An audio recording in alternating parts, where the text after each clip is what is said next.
Good morning to all of my dear student. आपको याद होगा मैग्नेटिज्म पे मैंने 5 लेक्चर्स अपलोड किए हैं। एक बहुत ही इम्पोर्टेंट टॉपिक आज मैं डिस्कस करने जा रहा हूँ, जिसमें बेस्ड एप्लीकेशन हमेशा आती है सीबीएसई बोर्ड के अंदर। ये बहुत ही इम्पोर्टेंट है, उसको आप ध्यान रखना।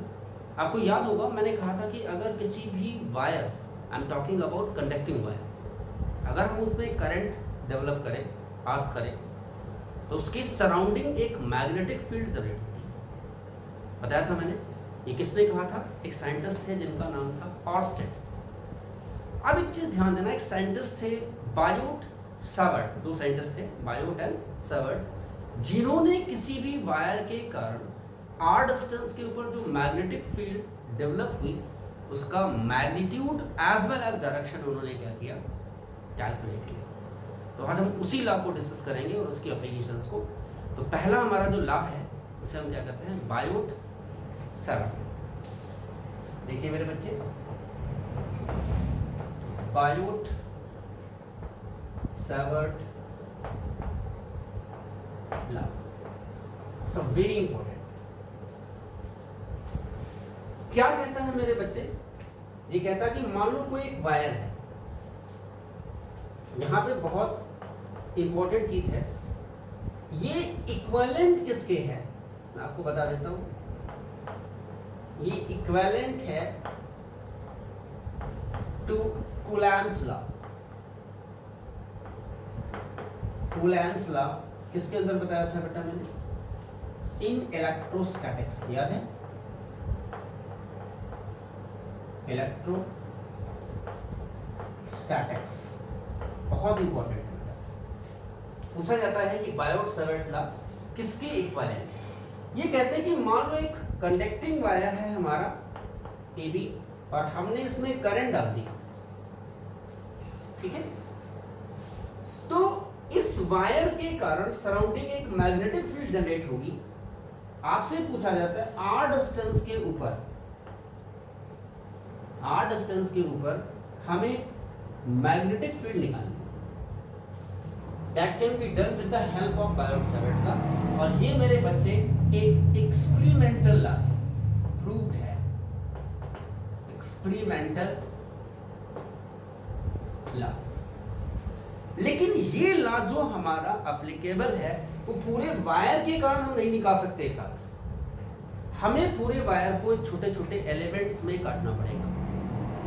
तो पहले हम एक स्मॉल करंट एलिमेंट के कारण हम फील्ड निकालेंगे, और बाद में उसको हम क्या कर देंगे? इंटीग्रेट कर देंगे, या उसका हम वेक्टर समझ लेते हैं। बात समझ में आ गई? तो this is applicable only for the current element. याद रखना, ये हमारा एप्लीकेबल है, this is applicable only for, ज्यादा बेटर है, ओनली फॉर करंट एलिमेंट। एक वर्ड हमने इस्तेमाल किया है, बहुत इंपॉर्टेंट है, दैट इज करंट एलिमेंट। सबसे पहले पता होना चाहिए कि करंट एलिमेंट इन फैक्ट है क्या। तो जो करंट एलिमेंट होता है, ठीक है मेरे बच्चे, वो किसके बराबर होगा? ये एक वेक्टर क्वांटिटी है, वेक्टर क्वांटिटी। और ये किसके बराबर होगा? अगर हम एक छोटा सा स्ट्रेट वायर काटे, ठीक है, तो और इसकी लेंथ भी छोटी है dl, और करंट I, तो I और dl का जो प्रोडक्ट होगा, I और dl, ये चीज हमारी क्या कहलाती है? That is called as current element. क्या कहते हैं? Small current element.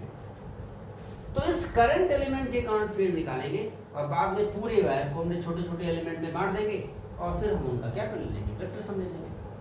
बात समझ में आ गई? तो पहले आप देखिए कि मान लो आइडियल हमेशा करंट के डायरेक्शन में होगा, और आर इधर है, तो इसके बीच का एंगल हम थीटा मान लेते हैं। तो यहां पे जो मैग्नेटिक फील्ड होगी वो हमने कहा था राइट हैंडेड, चाहे थंब रूल की बात करें या पॉम रूल की हम बात करते हैं, मैग्नेटिक फील्ड कैसे निकालते हैं जरा समझना, इसको मैं आपको समझाता हूँ यहाँ। कि मान लो ये हमारा करंट एलिमेंट है, तो P और Q पे फील्ड निकालनी है। समझ गए? आपको याद होगा मैंने क्या किया था, पहले हमने मैग्नेटिक फील्ड लाइंस ड्रॉ की थी, याद है? हम करंट के डायरेक्शन में इन सर्कुलर फिंगर क्या देती थी, मैग्नेटिक फील्ड का डायरेक्शन। समझ गया? तो कैसी आई थी मैग्नेटिक फील्ड, आपको याद होगा इस तरीके से। तो यहां पे फील्ड क्या थी हमारी, आउटवर्ड, टेंजेंट डालोगे ना, ये हमारी क्या थी, मैग्नेटिक फील्ड लाइन, और यहां पे हमने टेंजेंट डाला था बाहर, यहां पे टेंजेंट क्या था, अंदर, तो यहां डॉट और यहां क्या था, क्रॉस। समझ गए? मैग्नेटिक फील्ड की हमने बात की। अब देखिए इसको आसान तरीके से समझना, फील्ड डायरेक्ट कैसे निकालो। अपने हाथ को इस तरीके से टच करो, फिंगर्स और थंब परपेंडिकुलर, थंब को किधर रख दो, करंट के डायरेक्शन में, फिंगर्स उस पॉइंट को पॉइंट आउट करें जिस पॉइंट पे हमें फील्ड निकालनी है। तो ये जो फ्रंट फेस देख रहे हैं, इसके परपेंडिकुलर जो डायरेक्शन होगा वो डायरेक्शन डायरेक्ट होगा मैग्नेटिक फील्ड का, राइट हैंडेड पाम रूल करने से। तो जैसे मैंने यहां की बात कर रहा हूं, करंट के डायरेक्शन में थंब और फिंगर्स पी की तरफ, तो जो कि फ्रंट फेस हमारा ये है, ये नहीं दिख रहा है बेटा, अंदर की तरफ है, इसलिए पी पे जो फील्ड होगी क्रॉस होगी, और क्रॉस का मतलब इनवर्ड, परपेंडिकुलर टू प्लेन और इनवर्ड। अब जरा यहां देखो, तो फिंगर्स इधर आएंगी, हम हमारा करंट के डायरेक्शन में, तो अब फ्रंट फेस दिख रहा है ना हमारा, तो अब फील्ड होगी बाहर की तरफ, और बाहर की तरफ हम किससे इंडिकेट करते हैं बेटा, तो यहां पे जो बी का डायरेक्शन देखो वही चीज है, परपेंडिकुलर टू प्लेन आउटवर्ड। बात समझ में आ गई डायरेक्शन? अब देखिए यहां से निकालना है, तो करंट इधर है और पी इधर है, तो फील्ड क्या है हमारी, अंदर की तरफ। तो यहां पे इसके कारण जो छोटी सी फील्ड होगी, अगर हम CD मान लें, तो CD एलिमेंट के कारण फील्ड जो है वो छोटी सी फील्ड है dB, और इसका डायरेक्शन मेरे बच्चे क्या है, क्रॉस, अंदर की तरफ। अब कोई भी एलिमेंट काटो, हमेशा फील्ड क्या होगी, अंदर की तरफ होगी। तो एक एलिमेंट के कारण निकाल के इसको क्या कर दो, इंटीग्रेट कर दो, तो नेट फील्ड निकल जाएगी हमारी। अब देखिए मेरे बच्चे, तो बायोट-सावर्ट क्या कहते हैं कि जो स्मॉल करंट एलिमेंट के कारण फील्ड होगी, according to Biot Savart, according to Biot Savart law, जो मैग्नेटिक फील्ड होगी, ये क्या है मेरे बच्चे, this is magnetic field due to straight current carrying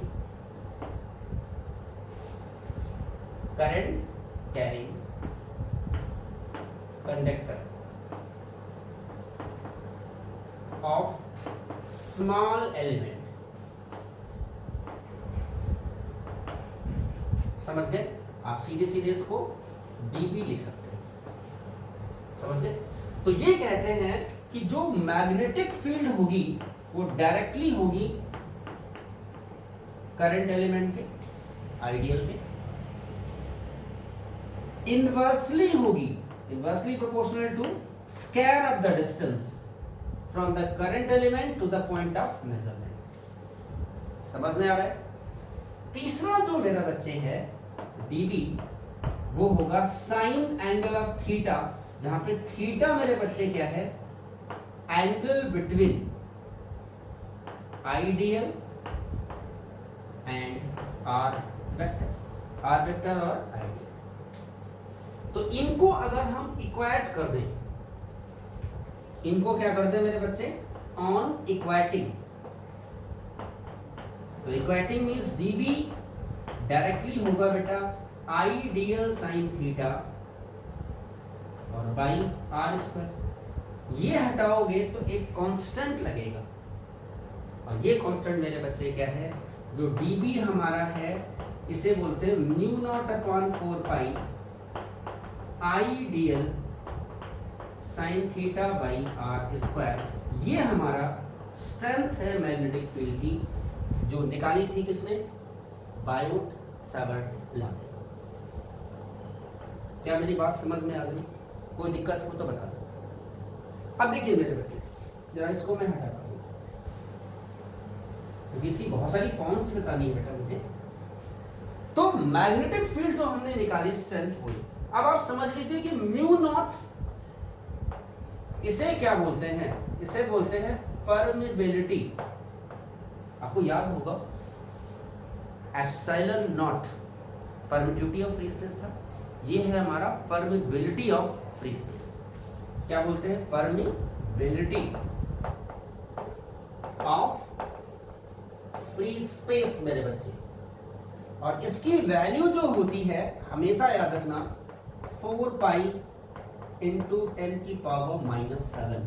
तो आप सीधे सीधे लिख सकते हो कि म्यू नॉट अपॉन 4 पाई की जो वैल्यू होगी वो क्या होगी? 10⁻⁷। न्यूमेरिकल में हमेशा आप डायरेक्ट इसकी वैल्यू को पुट करेंगे। क्या मेरी बात समझ आ गई? ठीक है।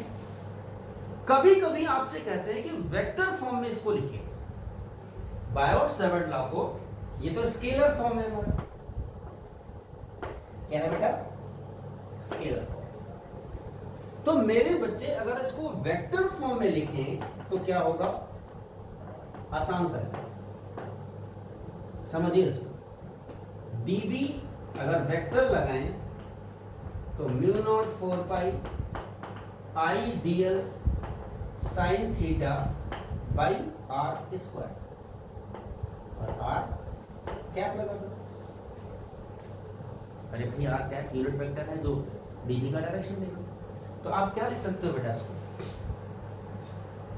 आर वेक्टर बाई आर कर दे तो mu naught by 4 pi dB, और ये कितना हो गया? I. A B sine theta क्या होता है? बोलिए।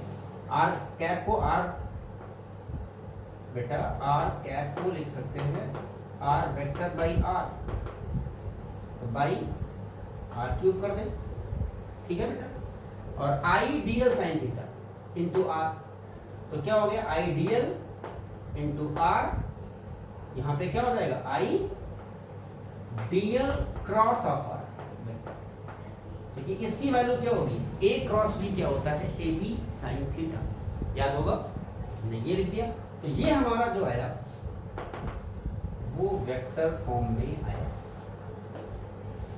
आर यू गेटिंग मी और नॉट? समझ गए मेरी बात?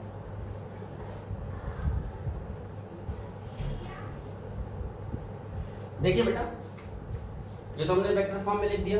कुछ कंपटीशन में और भी फॉर्म में पूछा जाता है, जैसे हम कहते हैं in terms of current density, in terms of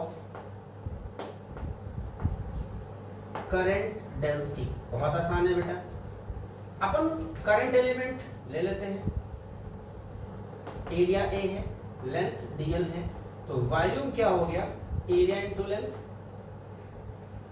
current density J equal to क्या होता है? I बाई A, तो I क्या हो गया? J इंटू A, तो I dl दोनों तरफ ले लो बेटा, तो A इंटू dl आप क्या कर सकते हो? J dB। चलेगा? चलेगा। अब देखिए इसमें रख दीजिए, तो वेक्टर फॉर्म में हमारे पास dB क्या था? Mu naught by 4 pi, I dl की जगह हम J dB रखेंगे, तो J वेक्टर क्वांटिटी है, तो I dl मींस तो J क्रॉस R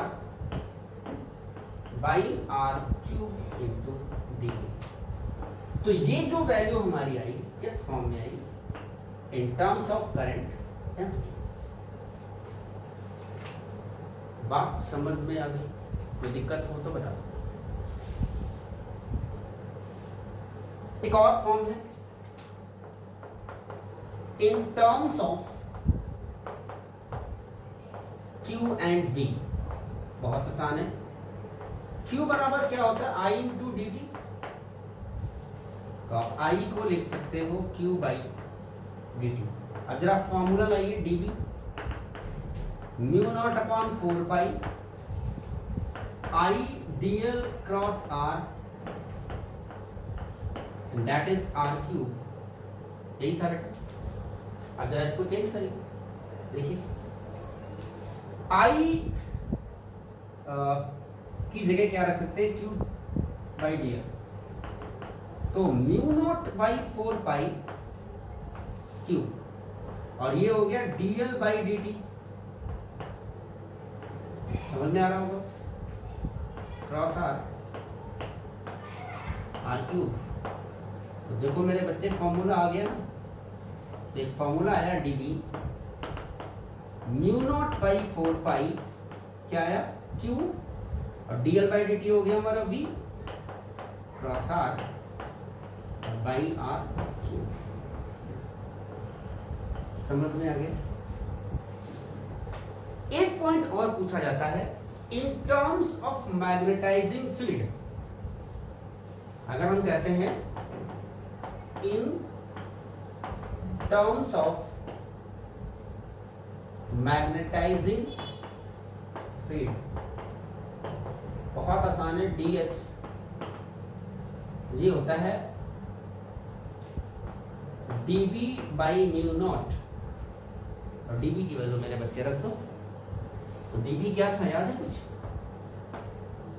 क्या था, dB mu naught upon 4 pi, तो म्यू नॉट कट गया, तो 1 by 4 pi I dl cross R और बाई आर। तो ये इन टर्म्स ऑफ क्या है मेरे बच्चे, मैग्नेटाइजिंग फील्ड। तो आपने एक चीज देखी, हमने बहुत सारी फ्रेम करा दी है। मैंने क्या बताया, बायोट सावर्ट लॉ क्या होता है, क्या इन्होंने एक्सपेरिमेंटली प्रूव किया था कि किसी के करंट एलिमेंट के कारण किसी भी पॉइंट पे हम क्या निकाल सकते हैं, मैग्नेटिक फील्ड की स्ट्रेंथ को या मैग्नीट्यूड को हम कैलकुलेट कर सकते हैं। अब इसमें कुछ बहुत सारे इंपॉर्टेंट पॉइंट हैं जिनको मैं डिस्कस करता हूं, और फिर साथ साथ इसकी एप्लीकेशंस आपसे पूछी जाती हैं। तो कुछ हम इंपॉर्टेंट पॉइंट डिस्कस कर लेते हैं इसको रफ करके।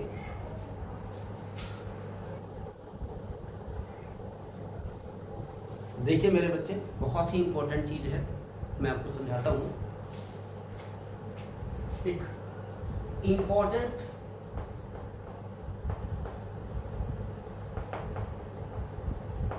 नोट है, एक एलिमेंट है, समझना इसको, करंट एलिमेंट आइडियल, और आर डिस्टेंस पे जो हमने फील्ड निकाली है, तो क्या आई थी मेरे बच्चे, dV mu naught by 4 pi I dl cross R by R cube, ये वेक्टर फॉर्म में थी, और स्केलर फॉर्म में क्या थी,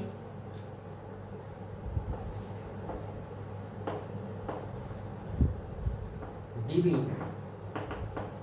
mu naught by 4 pi I dl sine theta by R square. अब जरा समझना मेरे बच्चे, अगर मैं इस को आगे बढ़ा लूं डॉटेड, तो ये Q पॉइंट है और ये पॉइंट P है, ये जो एंगल है दैट इज थीटा। तो अगर मैं कहता हूं एट P की बात करूं, तो जब ये पॉइंट जो हमारा P यहां था, इस P पे आ गया, तो क्या हो गया, थीटा रेड्यूस हो गया, क्या हो गया, 0।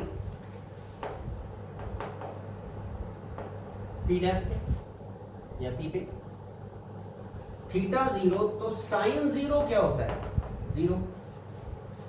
इट मींस जो स्मॉल करंट एलिमेंट के कारण फील्ड होगी वो क्या आएगी मेरे बच्चे, 0 आएगी। बात समझ में आ गई। अच्छा, Q की बात करते हैं, तो थीटा क्या होगा, जब ये पॉइंट इधर घूम जाएगा तो आइडियल इधर है, इस केस में हमारा आइडियल पैरेलल था आर, और इस केस में 180 होगा, मींस आइडियल एंटी पैरेलल होगा आर के। तो साइन 180 भी क्या होता है मेरे बच्चे, 0। तो अभी भी डीबी क्या होगा, is that clear? It means एक बहुत इंपॉर्टेंट चीज निकलती है मेरे बच्चे, और वो क्या निकलती है कि कोई भी अगर हम करंट कैरिंग कंडक्टर लें तो इसके किसी भी पॉइंट की हम बात करें, इस करंट एलिमेंट के कारण इस पूरे वायर के इसके एक्सेस पे कहीं भी कोई पॉइंट लाई करेगा तो वहां पे मैग्नेटिक फील्ड क्या होगी? जीरो। जैसे मैंने कहा कि मान लो ये हमारा वायर है और कहीं यहां पॉइंट लेते हैं तो हमारी यहां पे फील्ड जिसके कारण आएगी वो क्या आएगी? क्यों? इट इज बिकॉज ऑफ ये इसी लाइन पे क्या करता है? Act like. बात समझ में आ गई? तो किसी भी करंट कैरिंग कंडक्टर के द्वारा अगर उसी एक्सेस पे कोई पॉइंट लाई करेगा ऊपर या नीचे तो हमेशा उस करंट एलिमेंट के कारण मैग्नेटिक फील्ड क्या होगी? जीरो। अब जरा देखिए, अगर मैं यहां पे बेटा कहता हूं कि ये मान लो है दिस इज आइडियल और ये आर है, थीटा कितना है? 90। तो अब जो मैग्नेटिक फील्ड होगी म्यू नॉट बाई 4 पाई और आई अपॉन आर स्क्वायर, साइन कितना हो जाएगा? 90। साइन 90 क्या होता है मेरे बच्चे? 1 होता है। तो डीबी कितना हो गया? म्यू नॉट अपॉन 4 पाई और आई बाई आर स्क्वायर। क्या मेरे बच्चे बात समझ में आ रही है? ठीक है, कोई दिक्कत तो नहीं है? शो तो बायोट सावर्ट लॉ और उससे रिलेटेड हमने कुछ इंपॉर्टेंट पॉइंट्स को क्या किया? डिस्कस किया। अब now I am going to discuss about its some important application and that is very important. तो पहले मैं एक एप्लीकेशन की बात करता हूँ जिसको एक्सप्लेन कर रहा हूँ। ठीक है बेटा?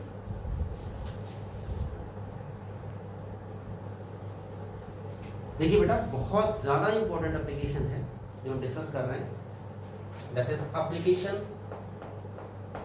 फर्स्ट। क्या निकालना है? Magnetic field at the centre of circular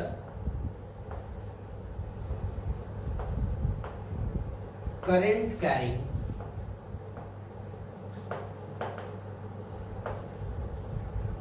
loop. एक सर्कुलर करंट कैरिंग लूप है। जैसे मैं आपको छोटा सा एग्जांपल देता हूं इस तरीके से। करंट कहां से डालोगे? तो हमने यहां से करंट डाल दी, दैट इज मान लो ये, और हमें इसके सेंटर पे, इसका रेडियस कितना है? आर। सेंटर पे हमें मैग्नेटिक फील्ड निकालना है। कहां निकालना है बेटा? मैग्नेटिक फील्ड एट वो क्या है? Centre of wire. ठीक है, मान लो इसमें हमने आई करंट पास की, क्लॉकवाइज डायरेक्शन में है। तो सबसे पहले मेरे बच्चे, हमने आपको क्या बताया था कि पूरे वायर के कारण हम डायरेक्ट नहीं निकाल सकते, हमें क्या करना पड़ेगा? इसको करंट एलिमेंट में डिवाइड करना पड़ेगा। मान लो एक छोटा सा हमने करंट एलिमेंट ले लिया, this is state current carrying conductor है, दिस इज आईडीएल। बात समझ आ गई मेरे बच्चे? और ये इसका क्या है? That is R. समझ गए मेरी बात? तो अब देखिए कि ये चीज और ये चीज दोनों क्या है हमारी? परपेंडिकुलर। थीटा कितना हो गया? 90। तो पहले हम बात करते हैं कि magnetic field at O due to किसके कारण बेटा? Small current element. Small current element आप लगा दीजिए। तो dB क्या था बेटा? Mu naught upon 4 pi I dl sine theta by R square. Theta मेरे बच्चे दिख रहा होगा 90 है, आइडियल और आर के बीच का एंगल। आप कह सकते हो साइन 90 कितना हो गया? 1। तो बेटा dB क्या है मेरे बच्चे? Mu naught by 4 pi I DL और बाई आर स्क्वायर, ये चीज है। अब देखिए अगर हम डायरेक्शन देखें यहां पे तो इसका डायरेक्शन है माइनस के का, चेक कर लो। देखिए करंट के डायरेक्शन में थंब और फिंगर ओ की तरफ, तो फील्ड अंदर, क्योंकि फ्रंट फेस क्या है, अंदर की तरफ। तो अगर हम इसको फ्रेम बना लें तो this is Y, this is Z, sorry this is X and this is Z, तो माइनस के अंदर की तरफ आएगा स्केलर और वेक्टर। अब एक चीज देखिए, अगर मैं पूरे रिंग को छोटे छोटे एलिमेंट में बांट दूं लाइक दिस, तो जितने भी एलिमेंट हैं सभी के कारण फील्ड का डायरेक्शन क्या है, हमारा एक ही तरफ है। समझ गए? तो सारे कंपोनेंट्स क्या हो जाएंगे, जुड़ जाएंगे। तो net magnetic field at the centre of coil क्या होगा, so net magnetic field at O, dB को क्या कर दो मेरे बच्चे, इंटीग्रेट कर दो, तो डी आ गया। तो integration mu naught upon 4 pi I dl by R square.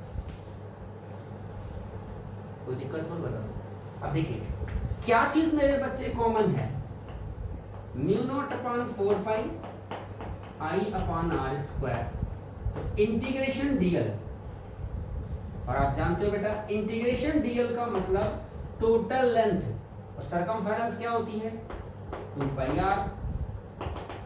तो बेटा v मेरे बच्चे क्या आया, mu naught upon 4 pi I by R square और 2 पाई आर, आर से स्क्वायर काट दे, 2 पाई से ये कट जाएगा। तो मैग्नेटिक फील्ड क्या है मेरे बच्चे,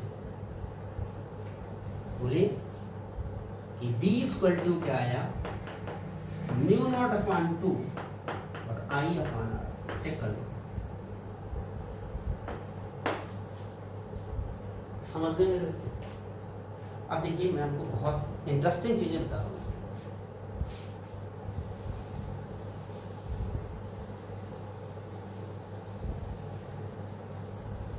देखिए जो मैग्नेटिक फील्ड निकाली हमने at centre of circular current carrying coil, current carrying coil, that is B mu naught upon 2 और I upon R आया, समझ लेना तसल्ली से, ठीक है। अगर नंबर ऑफ टर्न्स की संख्या n हो, अगर हम कहते हैं if coil has n turns, तो यही फील्ड हमारी क्या होगी, म्यू नॉट अपॉन 2 और एन आई अपॉन आर होगी। करंट एन टाइम्स बढ़ जाएगी, मींस इसमें हमने क्या किया, करंट्स की संख्या बढ़ा दी, सॉरी कॉइल्स की एन टर्न्स कर दी, करंट हमने डाल दी। डायरेक्शन अगर लेना है तो यहां पे क्या करोगे, B mu naught upon 2 I upon R minus के, क्या बताया था, यहां भी बी क्या आएगा, 2 एन आई अपॉन आर और माइनस के। ओके, क्या मेरी बात समझ में आ गई? एक चीज यहाँ पे ग्राफ भी निकालने के लिए कभी कभी बेटा पूछते हैं, तो इसको मैं बता देता हूँ, बहुत छोटा सा ग्राफ है। अगर मैं करंट कांस्टेंट कर दूं तो जो B होगा वो 1/R होगा, क्योंकि ये चीज कांस्टेंट है मेरे बच्चे। तो कैसा ग्राफ आएगा, देखिए बेटा, this is Y, this is X, rectangular, और अगर मैं R कांस्टेंट करूं, करंट को वैरी करा दूं, तो B डायरेक्टली I होगा। तो कैसा आएगा, B और I के बीच graph straight line passing through origin. बात समझ आ गई मेरे बच्चे? तो ये हमने एक डिस्कस किया आपसे बायोट सावर्ट लॉ क्या है, और उस पर बेस हमने एक एप्लीकेशन डिस्कस की। इस लेक्चर में हम इतना ही रखेंगे, बाकी इसकी रेस्ट ऑफ एप्लीकेशंस हम डिस्कस करेंगे नए लेक्चर में। ठीक है, till then have a nice day.